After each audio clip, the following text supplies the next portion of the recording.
Hi guys, ito na nga pala yung part 4. Tapos na ako sa Filipino, Science, at Mape, tsaka sa arts na ako ngayon. Nabubulol pa ako eh. Yan guys.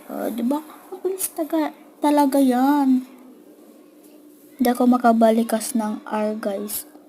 Pero minsan, nakukan ko naman. R na narn. Yan.